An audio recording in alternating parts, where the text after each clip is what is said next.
Handa raw na patunayan ng whistleblower na si Julie Patidongan alias Totoy ang pagiging mastermind ni Atong Ang sa kaso ng mga nawawalang sabungero. Para kunin mismo ang kanyang panig, makakausap natin si Julie Patidongan alias Totoy. Magandang tanghali sa iyo. Magandang tanghali, Cyril. Hingin ho muna namin ang inyong reaksyon sa 5 kasong inihain ng negosyanteng si Atong Ang labang sa inyo ngayong araw. Gusto ko lang malaman kung ano yung kinaso niya. Yung katulad, may isang binanggit niya na extortion daw. Sa katunayan, 4 days ago, yung si Atty. Carol, nakasama niya, nagpadala ng sulat niya na recantation para pirmahan ko kapalit ng 500 million halaga. Ngayon, binaliktad niya dahil hindi ko tinanggap, dahil hindi kaya ng konsensya ko at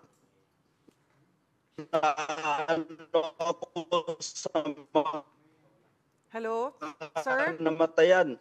Sorry. Kaya sabi ko, kung fake billionaire ko daw, sinagot ko lang na gano'n ang nangyari, na extortion ang ginawa niya sa akin, na sa katunayan may black and white na recantation na binigay sa akin para papirmahan, para baliktarin lahat ng sinasabi ko. Mr. Atong Ang, yan lang masasabi ko sa iyo. Huwag ka magtago sa katotohanan. Alam mo to, ikaw mismo nag-utos sa akin at ikaw mismo ang nagsabi dyan sa grupo ng mga pulis na iligpit na yan. Paano mo sabihin na hindi ko alam? 15 years, almost 15 years na tayo nagsama. Bakit sabihin mo, ako pa ngayon nagsisinungaling? Mr. Atong Ang, ano nangyari kay Chavit noon? Na ginulo mo, napatayin nyo rin. Tingnan mo, nagulo rin ang buhay mo. Ngayon, kumuha ka pa ng witness na yung nagbitbit sa missing sabongero, yung nakapula kanina na sa likod mo, na si Rogelio Toto Burican, at saka yung nakasombrero na naka-white, na si Rodelo Anigig, sila ang bumitbit na nakuna na binalita sa Channel 7. Para alam mo lang, magtago sa palda ng nanay mo, Mr. Atong Ang. Okay, 5 kaso po ang inihain sa inyo. Yung sinasabi natin na extortion, ang sinasabi nyo po ay mayroong idinraft na recantation na para pirmahan nyo. At pag pinirmahan mo yon ay bibigyan ka ng 500 million? Ganun po ba yon? Mayan, hindi kaya ng konsensya ko at pamilya na dito ang pinag-uusapan. Pero ang sinasabi ho nila ay kayo ang nangingikil sa kanila at 300 million pesos at nag-iikot daw ho kayo para nga doon. At mayroon din daw silang mga pruweba and mga messages and pieces of evidence na makapagpapatunay na kayo ay nangingikil. Nakakatawa naman, isang bilyonaryo, isang makapangyarihan na tao, kikilan ko. Ubod ng sinungaling yan, Cyril. Alam mo na yan. Kaya katulad ng sinabi ko kanina, ang kanyang mga witness against sa akin, yun yung suspect na bumitbit ng dalawa ng nawawalang missing sabongero. Yun yung si Rodelo Anigig at si Toto Roger Burican. Yung nakapula kanina, yan yun. Kaya kong patunayan at mayroon akong lahat ng sinuot niyan at may tato yan sa paa. Kahit tingnan nyo yung video, may tato sa paa yan si Rogelio Toto Roger Burican. May naganap ba talagang transaksyon, usapan o text messages na maaaring magpaliwanag sa pagitan ninyo ni Mr. Ang? Kailan kayo huling nakapag-usap? Nakakahiya sa ilabas niya. Kung totoo yung sinasabi niya, ilabas niya. Wala akong simula noon na tinatawagan niya ako na nagmamakaawa siya sa akin. Simula noon na nirecord ko ang mga sinasabi niya, hindi na yan tumatawag sa akin at hindi na nagtitext. Kasi gagamitin ko against sa kanya yung mga sinasabi niya. Kailan ito nangyari? Kailan lumapit sa'yo, kailan ka tinawagan? A day before, nung nalaman niya na mayroon akong nireport sa DOJ. nalaman niya, nakiusap niya sa akin na Dondon, mahal na kita bilang anak na kita. Sunduin kita sa airport. Ako na mismo magsundo sa iyo. Ayusin natin to. Kailan ito? Kailan ito, Dondon?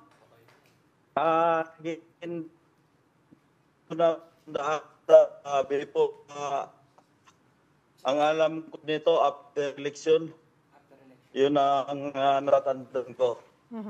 Yung sinasabi mong At nakikiusap siya... saka Go ahead, Dondon. at saka yung mga sinasabi niya sa media, ang galing niya magsinungaling.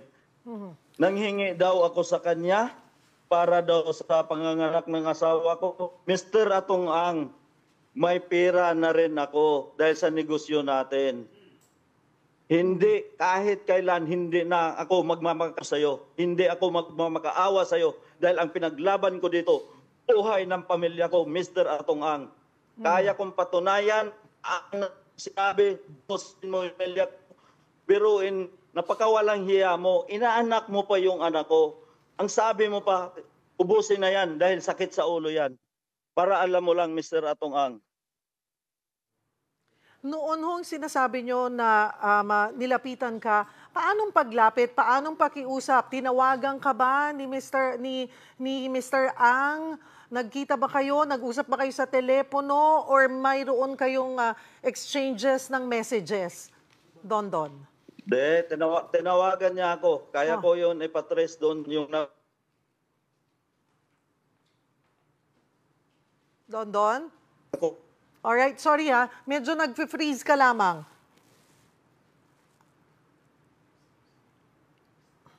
Dondon?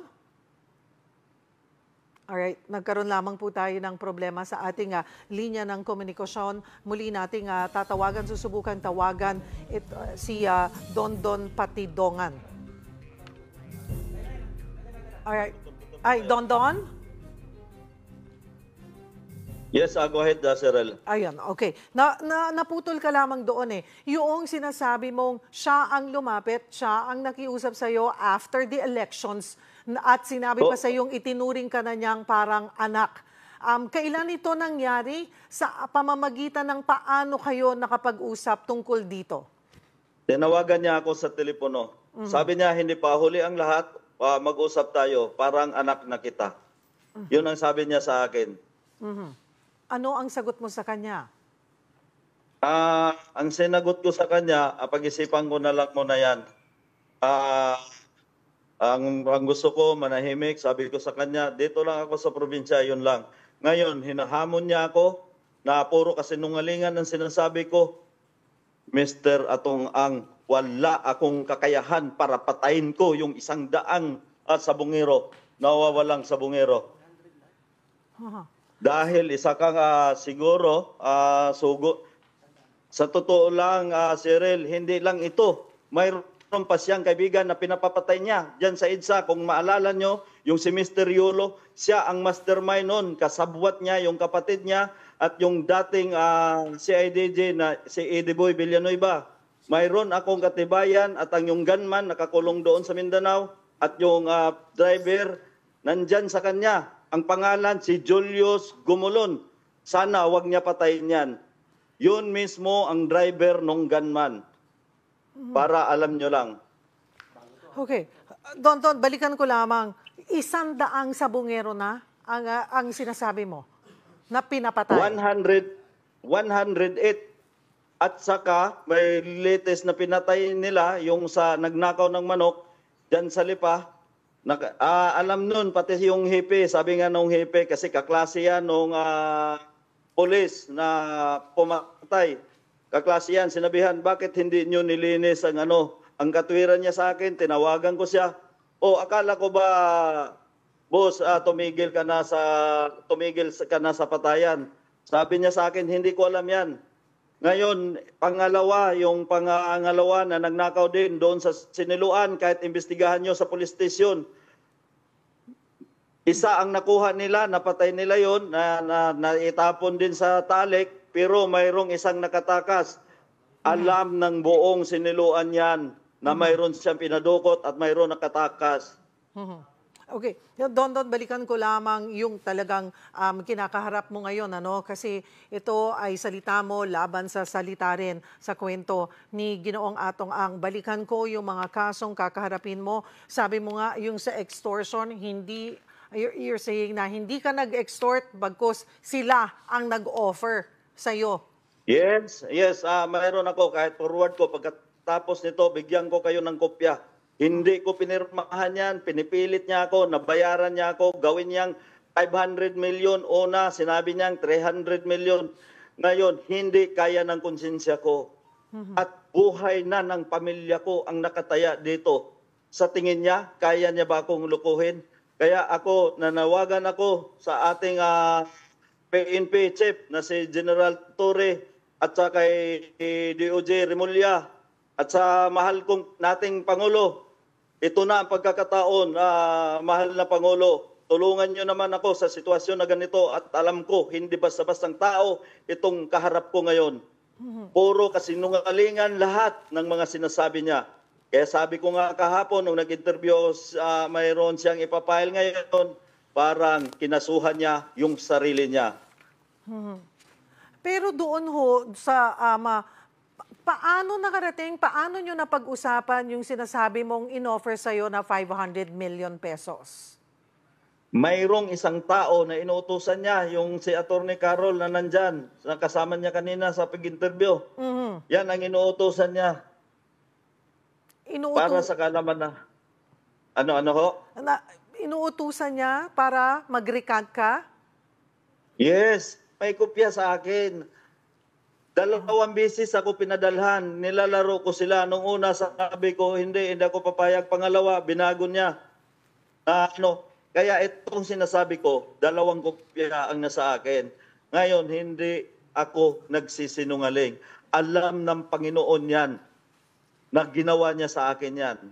Ang gusto niya, katulad ng sinabi niya kanina, binaliktad niya pa, ang gusto niya, tanggapin ko na yung offer niya at lumayas na daw ako. Punta na lang daw ako sa ibang bansa at ayusin ni Atty. Carol. Yan si Atty. Carol, kasabwat yan sa patayan. Alam ng lahat yan. Sino si Alan Bantilles o Mr. Brown? Si Alan Bantilles, yan yung isa na tumulong sa akin nung abroad. Pinalayas ako niya ni Mr. Atong Ang. Mayroon akong fake passport na kinuhaan niya ako. Hawak-hawak ko ngayon. Kami, si Alan, si Mr. Brown, yung inutusan niya na sumama sa akin sa Singapore.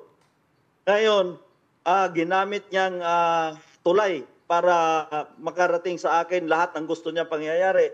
Kaya ngayon, mag-usap rin kami ni Mr. Brown na ganun ang ginagawa niya. Nakakahiya yung ginawa niya. So nakakausap or nakikita mo pa ba itong si Mr. Brown? Yes. Sa totoo, Cheryl, yan si Mr. Brown at saka si Mr. Atong Ang, magkakumpare kami niyan. Ninong yan ng anak ko. Ano ang susunod mong aksyon ngayon ngang 5 kaso ang isinampa sa'yo ng kampo ni Atong Ang? Nandiyan ang kabilang ang extortion, attempted robbery at homicide. Cheryl, kaya kong sagutin yan. Katulad ng sinabi ko, yung ginamit niyang mga witness, yan yung suspect na bumitbit sa nawalang sa bungero. Yung dalawa niyan, alam ko yan ang ginamit niyang witness. Si Rogelio, Toto, Roger, Purikan, Bakla. At saka si Rodilo Anig-ig. Yung nakasombrero na pula, yan yun.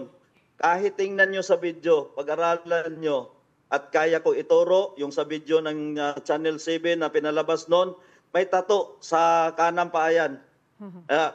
Left or right na tato. Basta nakita na may tato yan. Yung time ng kalakasan ng kainitan ng na ako ang pinagbintangan na ako daw ang nagbitbit. Paano mo, sabi mo nga ay kaya mong patunayan, paano mo mapapatunayan ang involvement lahat nila? Cheryl, katulad ng sinabi ko, almost 15 years na mahigit ako sa kanya. Lahat ng sikreto niya alam ko dahil pinagtiwala niya lahat sa akin.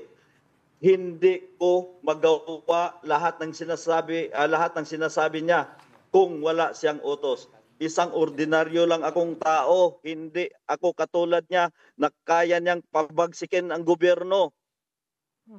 Anong matibay na hawak mong ebidensya laban kina dito sa mga sinasabi mo na sangkot nga sa missing Sabongeros? Dahil ako ang isa sa farm manager, lahat niyan. May video pa nga yan noon kay yung nawala San Pablo, si John Lasco. May video pa ako dyan na hawak-hawak ko. Nung una nga, sayang yung mga cellphone ko na pinasunog niya. Nandun lahat yung mga tao kung paano katayin ng mga pulis. At lahat tinatawag niya sa akin, inuutos mismo niya sa akin. At ako mismo ang inabutan niya ng pira pagkatapos ng operasyon. Inaabot niya para gantimpala doon sa mga pulis na pumatay ng mga nawawalang sabongero. Sinasabi nga nila na iba yung pag sinasabi lang or sinasambit. May mga matitibay ka bang maipapakita or ilalabas din na ebidensya na nagpapatunay dito sa mga nangyaring ito?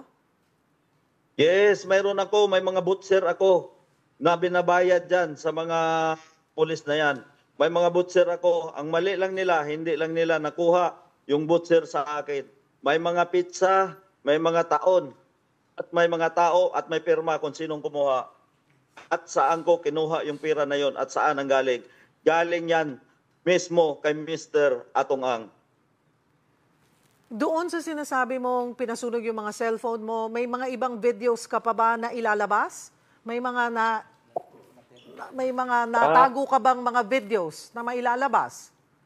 Isa lang ang video na naitago ko, yung USB na sinabi niya sa akin, sunugin para walang ebidensya. Yun ang pinanghawakan ko ngayon. At nasa iyo pa rin or naisubmit mo na? May duplicate ako. Na-submit ko na yung isang duplicate, isang USB. Sa DOJ? Yes, Cheryl. Binanggit nyo rin ang pangalan ni Gretchen Barreto na may alam sa nangyari. Ano ba yung basihan nyo rito? Bakit siya nadadawit ang kanyang pangalan? Bakit nyo idinadawit ang kanyang pangalan? Cheryl, ayan si Gretchen Barreto, Alpha yan, membro yan ng Alpha. Pangalawa, katabi yan mismo niya matulog. Imposible, wala siyang alam. Kaya ako nanawagan kay Ma'am Gretchen. Kumare ko naman din yan. Madam Gretchen, parang awa mo na rin sa sarili mo. Kung gusto mo, tumistigo ka na rin. Para mapatunayan natin, total, lagi ka nagsisimba, lagi ka nagdadasal, maawa ka naman sa pamilyang nawawala Okay. nawawala. Klaruhin lamang natin, Don. Ang sinasabi mo ay may alam siya, pero wala ka nakita na direct involvement niya dito sa mga nawawalang sabongero. Cheryl, sa totoo lang, yung video na pinakita ko niyang sa Sampa.